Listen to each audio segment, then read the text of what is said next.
Let's take you back to our top story, the state visit by the German Chancellor Olaf Scholz, who's been speaking with President Ramaphosa from the Union buildings in Pretoria in the last hour. Our reporter Pelane Phakgadi was listening in, joins us live now from the Union buildings. And Pelane, the focus of this briefing now was on the Russian invasion of Ukraine, but even in its description, you see the clear differences in the point of view of Pretoria and Berlin, because the Germans are calling it Putin's war, but South Africa is in fact calling it the Russia-Ukraine conflict and not wanting to apportion any sort of blame.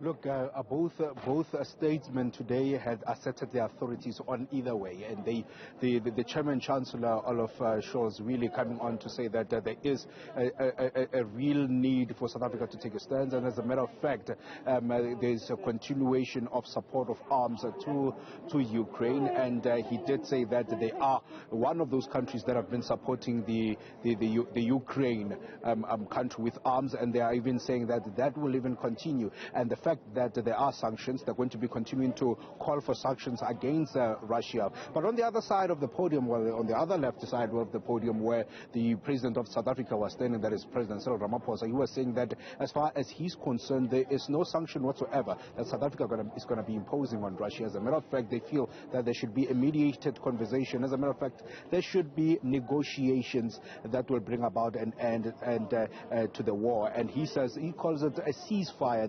First has to be a need for a ceasefire, and once that has been achieved, then there will be interactions and negotiations to talk about bringing about stability in the province. Of course, I mean in those particular countries. Of course, there were comparison to the apartheid era from the German media. They were asking specific questions about South Africa having gained a lot from the sanctions which are imposed by many countries, including that of Germany, against South Africa, all in favor of an end to apartheid. But the South African president really coming on to say that what brought an end to the apartheid era here in South Africa was deliberately negotiations and talks, and all those talks were done during the Codesa time and as well as just pre-1994. And he says that is about exactly what brought about peace in South Africa, and therefore that should trickle down to be the exact thing that happens in Ukraine and Russia, so that they talk to the two presidents and as well as bring about some much needed interactions between them, interface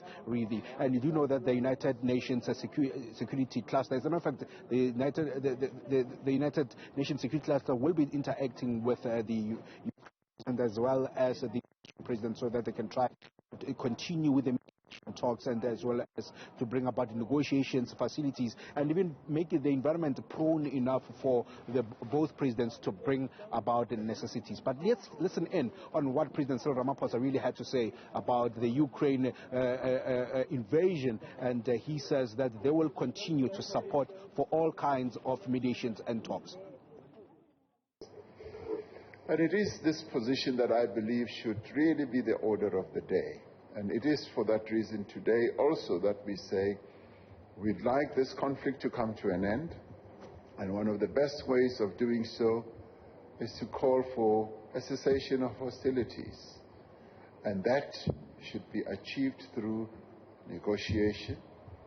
And in the end, once there is, say, a ceasefire, we would then be able to get the two belligerent parties into serious negotiations. Now, you spoke about sanctions.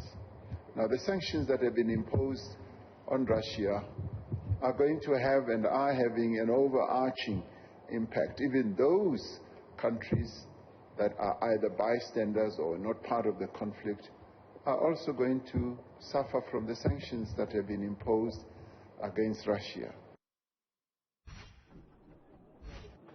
And of course, earlier on, myself and yourself, Temegile, were just talking about how the two presidents, the two heads of state really asserted their stance as far as the Ukraine war was concerned. And Olaf Scholz, as the Chancellor, really said that there is going to be continued sanctions as far as his country is concerned, and they are even finding ways to live without Russia, because you do know that they do import over 40% of their gas from Russia, and they are currently having energy crisis as well, energy security. as well that they want to deal with, and hence they want to explore the issue around hydrogen energy here in South Africa. Hence they're going to Sasol a little bit later on. But let's take a listen as to what Olaf Scholz had to say.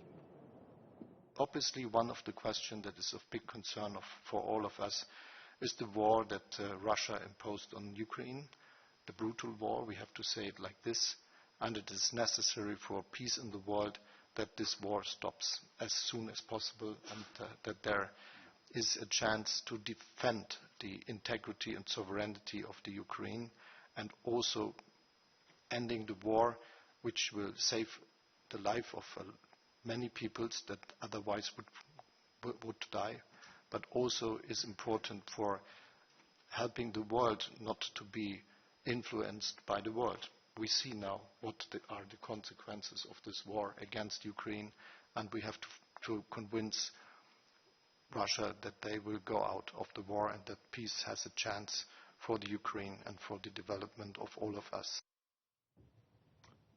Pelane Phakgadi, for now, thank you very much for your reporting on the state visit by the German Chancellor Olaf Scholz to South Africa.